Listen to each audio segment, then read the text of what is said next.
मारुतीशी युद्ध. बंग देश सोडून पुढे मच्छिंद्रनाथ पूर्व समुद्राच्या तीराने तीरते पाहत रामेश्वरास गेले. रामाचा सेतू त्यांनी पाहिला. तो समुद्र स्नान करीत असता त्यांना तिथे एक वानर दिसला. आकाशात ढग जमू लागले होते व पाऊस पडू लागला होता. लगेच तो वानर एक दरड उकरून घर बांधून घरात राहण्यासाठी दगड रचू लागला.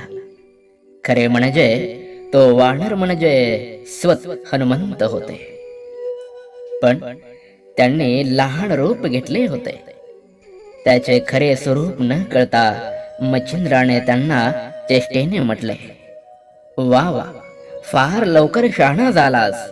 हा वरून पाऊस पडतोय आणि तू आता घर बांधणार? अरे, तहान लागली की विहीर खांतात का? मारुती म्हणाला, साधू महाराज, तुमच्या इतके ज्ञान कुठले हो आम्हाला? तुम्ही मोठे चतुर आहेत. तुमचे नाव तरी काय? मच्छिंद्र म्हणाला, मला जती म्हणतात. माझे नाव मच्छिंद्र आहे. पुढे मारुती म्हणाला, जती जती म्हणजे काय? नाथ म्हणाले, अरे, माझ्या अंगी योग शक्ती आहे म्हणून मला जती म्हणतात.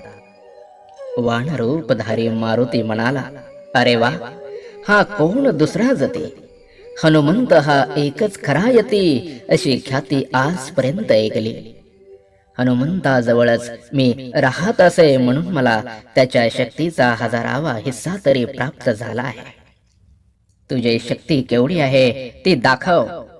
ती पटली तरच तू जती, नाही तर ते नाव टाकून दे.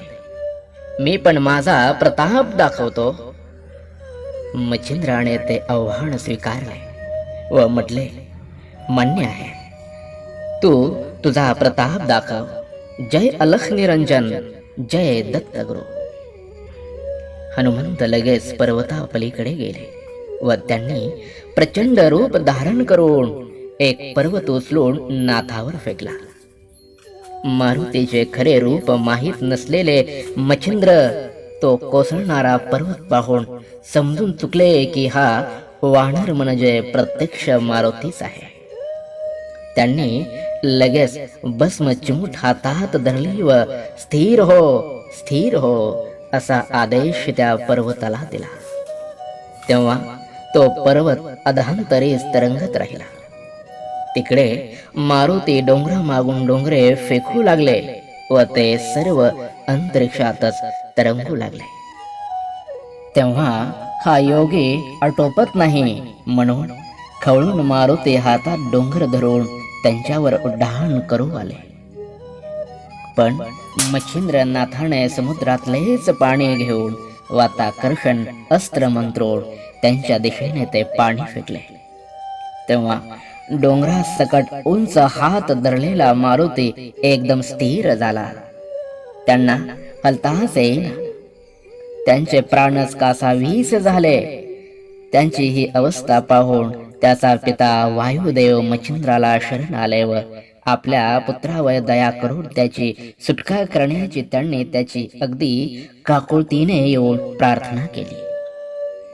तेव्हा दया येऊन मच्छिंद्राने मारुतीला सोडले. मग वायू व मारुती त्यांच्या समोर आले. वायू मारुतीला म्हणाला, मुला, या सिद्धाने आपल्याला बांधून टाकले, कारण त्यांच्याजवळ गुरुभक्तीचे अमोघ सामर्थ्य आहे. ईश्वर, गुरु व मंत्र यांची वाणी अमोघ असते. गुरुभक्ती व ईश्वर भक्ती मनुष्याला कोणत्याही संकटातून पार पाडते.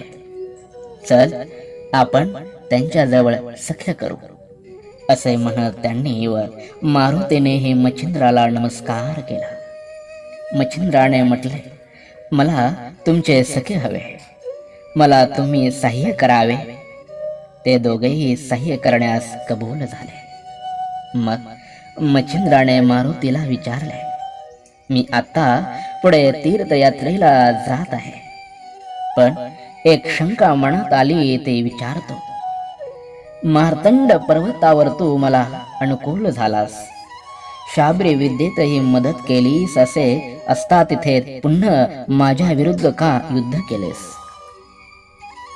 मारुती हसून म्हणाले, मच्छिंद्रनाथा, तुम्ही समुद्र स्नान करीत होते तेव्हा मी तुम्हाला ओळखलेच होते. तुमची बलपरीक्षा पाहिली मी. येथून पुढे फार कठीण प्रसंग येतील, त्यात तुम्ही टिकाव धरतात की नाही हे पाहिले. ते बोलणे ऐकून मच्छिंद्र आनंदित झाले. पण तेवढ्यात मारुती म्हणाले, कितीतरी वर्षे माझ्या मनावर एक मोठे ओझे आहे, ते तुम्ही दूर करतात की नाही? आपले शक्य झाले आहे तेव्हा नाही म्हणू नका. मच्छिंद्राने मान्य केले. तेव्हा मारुती म्हणाले, पूर्वी काय झाले? रावण वध झाला, राक्षसांचा नाश झाला. राम प्रभू व सीतामाये विमानात बसून अयोध्येस गेले. मी त्यांच्यासह गेलो. माझ्या सेवेने सीतामाई मजवर प्रसन्न होती. तिने मनाशी असे ठरविले की मारुतीला मोठे सदन बांधून द्यावे व लग्न करून द्यावे. त्यांना गृहस्थाश्रमाचे सुख लाभावे. तिचा बेत काही मला माहीत नव्हता. ती मला म्हणाली, हनुमंता, वायुपुत्रा, तू आम्हाला फार आवडतोस. माझे एक काम ऐकशील का? मी विचारले, काय काम आहे? ते म्हणाली, आधी हो म्हण, मग सांगे. मी हो म्हटले. मग ते म्हणाले, बघ, हो वचन दिले आहेस. उदात्त लोक वचन भंग करीत नाहीत. आता वचनाप्रमाणे वागले पाहिजे. मी पुन्हा होय म्हटले. तेव्हा तिने सांगितले, तू गृहस्थाश्रम स्वीकारावास, पत्नी बरोबर सुखाने संसार करावा असे मला वाटते. तुझा विवाह करून द्यावा असे मी ठरविले आहे. तिचे बोलणे ऐकून धक्काच बसला. मी राम प्रभू जवळ रडत रडत माझे गऱ्हाणे सांगितले. तर ते म्हणाले, हनुमंता, तू चिंता करू नको. प्रत्येक युगाच्या चौघडीत आपल्याला जन्म घेऊन ठरविलेले कार्य करायचे असते. आतापर्यंत 98 राम झाले, 98 मारुती झाले. मी 99वा राम, तो 99वा मारुती. रावण सुद्धा 99वा. त्याचे राज्य संपले, राक्षसांचा नाश झाला. तुझी त्याला कारण झाला आहेस. राक्षस स्त्रियांनाही आता कोठे जावे? तू आता त्यांच्या राज्यात जा, विवाह कर. मी म्हणालो, प्रभू, मी ब्रह्मचारी, माझ्यापासून त्यांना काय प्राप्त होणार? मला स्त्री संघाचे पाप करायला का लावता? राम म्हणाले, मारुती, तुझी शक्ती ऊर्ध्व आहे. तुझ्या नुसत्या बहुकाराने सुद्धा स्त्रियांच्या ठिकाणी गर्भ बीज धारण होऊन त्यांना पुत्र प्राप्ती होईल. तसे झाले तर तुझे ब्रह्मचर्य न ढळता तुला दोषही लागणार नाही. राम प्रभूने अशा रीतीने जरी सांगितले तरी माझे मन तयार होईना. पण राम व सीता यांनी मला स्त्री राज्यात जायला लावले. तो देश पर्वत वैशिष्ट होता. तिथे सर्व स्त्रियांच होत्या. मेनका म्हणून तिथे राणी होती. मी तिथे गेलो. तेथील स्त्रियांना पुरुष कसा असतो माहीत नव्हते. माझ्या बहुकाराने मेनकेस व इतर स्त्रियांनाही गर्भ राहिले व पुरुष संतती प्राप्त न होता कन्या प्राप्त झाल्या. मेनकेने मात्र माझ्याजवळ प्रत्यक्ष अंगसंग करण्याचा हट्ट धरला. पण जन्मापासूनच अचल व अभेद्य सुवर्ण कोपीन धारण केलेला मी, तिची इच्छा पूर्ण करणे मला अशक्य होते. तेव्हा तिला मी म्हटले, उपरिचर वसूचा पुत्र म्हणून कवी नारायण ऋषीस पुढे अवतार घेणार आहेत. मच्छिंद्रनाथ म्हणून ते अत्यंत समर्थ योगी होतील. ते इथे येतील, तेच तुझी इच्छा पूर्ण करतील. मी तिला ते वचन दिले. ते आता तू माझ्यासाठी पूर्ण कर. मच्छिंद्र म्हणाले, मारुती, मला भलत्या संकटात पाडू नकोस. स्त्री संग आणि मला छे. ब्रह्मदेव, नारद, इंद्र, रावण, शंकर, विश्वामित्र यांची स्त्रीच्या अभिलाषामुळे काय गत झाली ती का मला माहित नाही. नको नको, मला हे भलतेच काम करायला लावू नकोस. मारुती म्हणाला, ते काही नाही.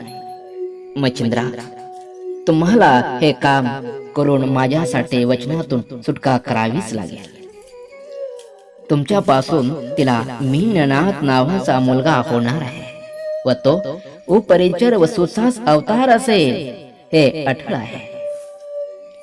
मच्छिंद्राने मारुतीशी पुष्कळ वाद केला, पण शेवटी त्यांच्याकडून मारुतीने मान्य करून घेतलेच. मात्र आधी मी सर्व तीर्थयात्रा करून येतो व मगच तुझे कार्य करण्यासाठी स्त्री राज्यात जातो, अशी सोडवणूक मच्छिंद्राने करून घेतली. एवढे बोलणे झाले आणि वायू व मारुती तिथून निघून गेले.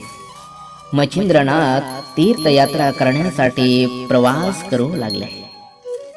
फलश्रुती या अध्यायाच्या पठणाने शत्रूचा पाडाव होईल. मूठ मारलेली असली तर ती बाधा दूर होईल. श्री नवनाथ कथासार अध्याय 3 संपूर्ण.